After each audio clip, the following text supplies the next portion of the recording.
റോമാലേഖനം 10:1 മുതലുള്ള വാക്യങ്ങൾ പൗലോസ് യഹൂദരെ കുറിച്ച് പറയുന്ന ഭാഗമാണ്. റോമർ 9, 10, 11.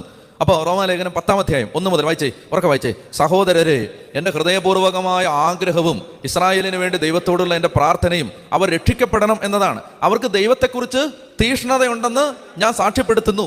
ആ തീഷ്ണത ശരിയായ അറിവിൻ്റെ അടിസ്ഥാനത്തിൽ അല്ലെന്നേ ഉള്ളൂ. അടുത്ത വാക്യം ശ്രദ്ധിച്ച് വായിക്കണം. എന്നാൽ ദൈവത്തിൻ്റെ നീതിയെക്കുറിച്ച് അവർ അജ്ഞരാകൊണ്ടും, അടുത്ത വാക്യം, തങ്ങളുടെ തന്നെ നീതി സ്ഥാപിക്കാൻ വ്യഗ്രത കാണിക്കുന്നത് കൊണ്ടും ദൈവനീതിക്ക് അവർ കീഴ്വഴങ്ങിയില്ല. എന്ന് പറഞ്ഞാൽ യേശുക്രിസ്തുവിലൂടെയുള്ള രക്ഷ യഹൂദർക്ക് മനസ്സിലായില്ല. എന്തുകൊണ്ട്? അവർ തങ്ങളുടെ തന്നെ നീതി സ്ഥാപിക്കാൻ വ്യഗ്രത കൊണ്ട് നടക്കുകയാണ്. എന്ന് പറഞ്ഞാൽ എന്താണ്? തങ്ങൾ നീതിമാന്മാരാണ് എന്ന ധാരണയിൽ അവർ ജീവിക്കുകയാണ്. അതുകൊണ്ട് അവർക്ക് യേശു വന്ന് കൺമുമ്പിൽ നിൽക്കുമ്പോൾ അവർക്ക് ആവശ്യമില്ല. അതുകൊണ്ട് ഈശോ പറഞ്ഞു, നിങ്ങളെക്കാൾ മുമ്പേ ചുങ്കക്കാരും വേശ്യകളും സ്വർഗരാജ്യത്തിൽ പ്രവേശിക്കും. കാരണം എന്താണ്?